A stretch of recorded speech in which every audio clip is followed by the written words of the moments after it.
they just panicked and were like, okay, I guess we have to have some presence in these malls where these Apple stores are. Well, Windows computers are pretty fucking good now, and they have touchscreen.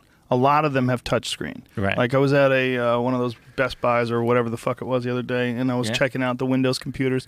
I was like, it's kind of interesting. Like you could touch the screen. Would you jump?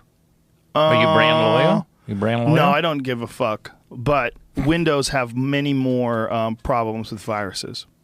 They're way more vulnerable. Right. And there's also compatibility issues because, excuse me, one of the things that Apple's done brilliantly is integrate all the parts. So the fact that you have the exact same video card as everybody else, you have the exact same motherboard, everything works together, everything works seamlessly. The problem with Windows is what Asus is going to do is going to be different than what Dell is going to do, which is going to be different than what. And then you have to have all the drivers in order, and then I see.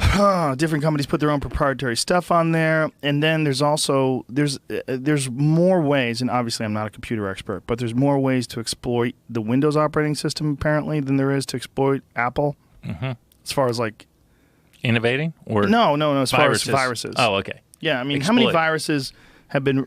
I mean, the number of computer viruses alone. Oh, that's a thing I was watching the other day. I was watching this documentary on Stuxnet.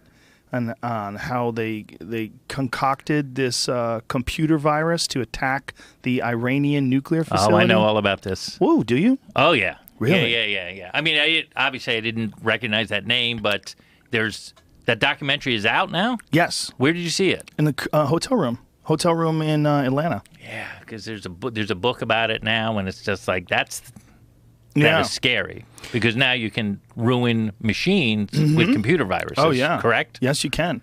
Or launch a missile, or shut down the power grid, or do a lot of different things. Yeah, it's crazy what they did, and they released. It was the United States and Israel, if I'm not mistaken. Yep, apparently. But no one's talking about it. Yeah. How did they get people to talk? Well, how did they do it? Well, the people in the documentary, they were not real people. They were like a sort of a CGI version of a person they used to talk, and their voice was all scrambled. But they were talking about the developmental process and all the people, which is interesting. They were saying that all the people that work at the NSA, there's two types of people. There's like military type people, and then there's like super nerds. There's like people with like one guy had a Death Star that he built out of Legos that sat on his desk, and like they had various dolls. Imperial March. They had various like superhero dolls like laying around and stuff. Of course, they were like Comic-Con type folks, and it was interesting that they were sort of describing the environment of working there.